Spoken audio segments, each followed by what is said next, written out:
ज्येष्ठ मास शुक्ल पक्ष की निर्जला एकादशी का महात्म्य।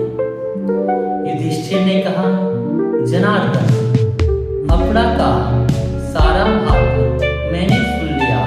अब ज्येष्ठ के शुक्ल पक्ष में जो एकादशी हो उसका वर्णन कीजिए।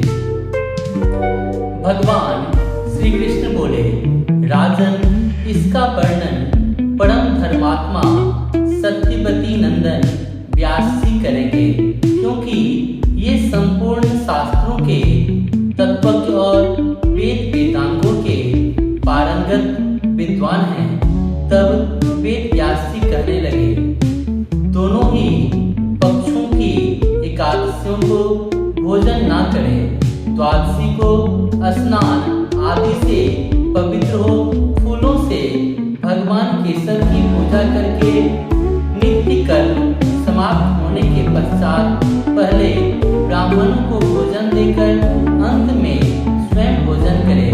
राजन,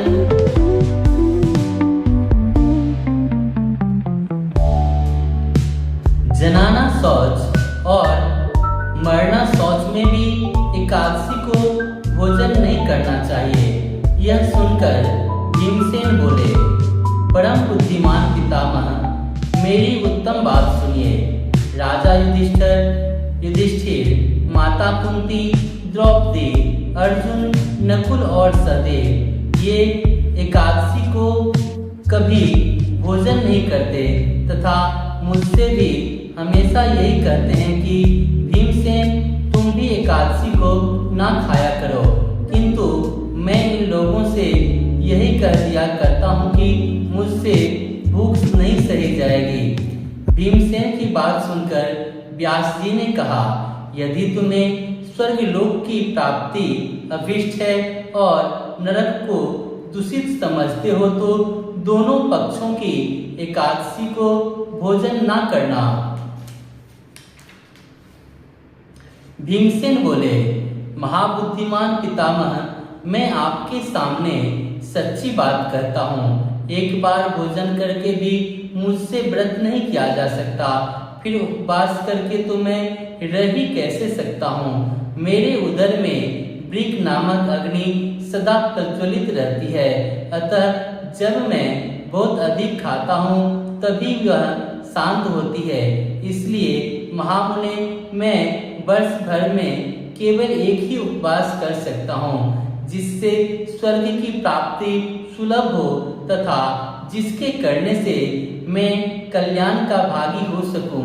ऐसा कोई एक व्रत निश्चय करके बताइए, मैं उसका यथोचित रूप से पालन करूंगा।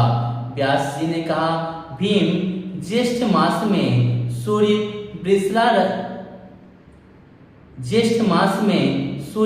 वृष राशि पर हो या मिथुन राशि पर शुक्ल पक्ष में जो एकादशी हो उसका यत्न पूर्वक निर्जल व्रत करो। केवल कुल्ला या आचमन करने के लिए मुख में जल डाल सकते हो, उसको छोड़कर और किसी प्रकार का जल विद्वान पुरुष मुख में ना डाले, अन्यथा व्रत भंग हो जाता है। एकादशी को सूर्योदय से लेकर दूसरे दिन के सूर्योदय तक मनुष्य जल का त्याग करे तो यह व्रत पूर्ण होता है। तदंतर द्वादशी को निर्मल प्रभात काल में स्नान करके ब्राह्मणों को विधि पूर्वक जल और सुवर्ण का दान करें। इस प्रकार सब कार्य पूरा करके जितेंद्रिय पुरुष ब्राह्मणों के साथ भोजन करें। वर्ष भर में जितनी एकादशियां होती है उन सब का फल निर्जला एकादशी के सेवन से मनुष्य प्राप्त कर लेता है, इसमें तनिक भी संदेह नहीं है। शंख, चक्र और गदा धारण करने वाले भगवान केशव ने मुझसे कहा था कि यदि मानव सबको छोड़कर एकमात्र मेरी शरण में आ जाए और एकादशी को निराहार रहे तो वह सब पापों से छूट जाता है। एकादशी व्रत करने वाले पुरुष के पास विशालकाय, विकराल आकृति और काले रंग वाले दंड पासधारी भयंकर यमदूत नहीं जाते। अंतकाल में पीतांबरधारी, सौम्य स्वभाव वाले, हाथ में सुदर्शन धारण करने वाले और मन के समान वेगशाली विष्णुदूत आकर इस वैष्णव पुरुष को भगवान विष्णु के धाम में ले जाते हैं। अतः निर्जला एकादशी को पूर्ण यत्न करके उपवास करना चाहिए। तुम भी सब पापों को शांति के लिए यत्न के साथ उपवास और श्री हरि का पूजन करो। स्त्री हो या पुरुष, यदि उसने मेरु पर्वत के बराबर भी महान पाप किया हो तो यह सब एकादशी के प्रभाव से भस्म हो जाता है। जो मनुष्य उस दिन जल के नियम का पालन करता है वह पुण्य का भागी होता है। उसे एक एक पहर में कोटि कोटि स्वर्ण मुद्रा दान करने का फल प्राप्त होता है। सुना गया है कि मनुष्य निर्जला एकादशी के दिन स्नान, दान, जप, होम आदि जो कुछ भी करता है वह सब अक्षय होता है। वह भगवान श्री कृष्ण का कथन है। यह भगवान श्री कृष्ण का कथन है। निर्जला एकादशी को विधि पूर्वक उत्तम रीति से उपवास करके मानव वैष्णव पद को प्राप्त कर लेता है। जो मनुष्य एकादशी के दिन अन्न खाता है वह पाप भोजन करता है। इस लोक में वह चंडाल के समान है और मरने पर दुर्गति को प्राप्त होता है। जो ज्येष्ठ के शुक्ल पक्ष में एकादशी को उपवास करके दान देंगे वे परम पद को प्राप्त होंगे। जिन्होंने एकादशी का उपवास किया है वे ब्रह्म हत्यारे, शराबी, चोर तथा गुरुद्रोही होने पर भी सब पातकों से युक्त मुक्त हो जाता है। कुंती नंदन निर्जला एकादशी के दिन श्रद्धालु स्त्री पुरुष के लिए जो विशेष दान का कर्तव्य विहित है उसे सुनो। उस दिन जल में शयन करने वाले भगवान विष्णु का पूजन और जलमयी धेनु का दान करना चाहिए अथवा प्रत्यक्ष धेनु या धृतमयी धेनु का दान उचित है। पर्याप्त दक्षिणा और भांति भांति के मिष्ठानों द्वारा यज्ञ पूर्वक ब्राह्मणों को संतुष्ट करना चाहिए। ऐसा करने से ब्राह्मण अवश्य संतुष्ट होते हैं और उनके संतुष्ट होने पर श्री हरि मोक्ष प्रदान करते हैं।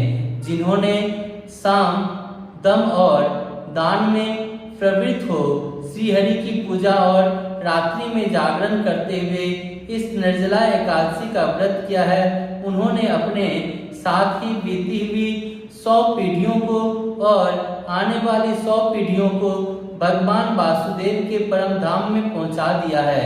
निर्जला एकादशी के दिन अन्न, वस्त्र, गौ, जल, शैया, सुंदर आसन, कमंडलू तथा छाता दान करना चाहिए। जो श्रेष्ठ एवं सुपात्र ब्राह्मणों को जूता दान करता है वह सोने के विमान पर बैठकर स्वर्गलोक में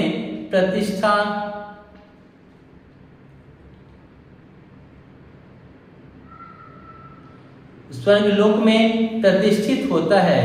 जो इस एकादशी की महिमा को भक्ति पूर्वक सुनाता तथा जो भक्ति पूर्वक उसका वर्णन करता है वे दोनों स्वर्गलोक में जाते हैं। चतुर्दशी युक्त अमावस्या को सूर्य ग्रहण के समय श्राद्ध करके मनुष्य जिस फल को प्राप्त करता है वही इसके श्रवण से भी प्राप्त होता है।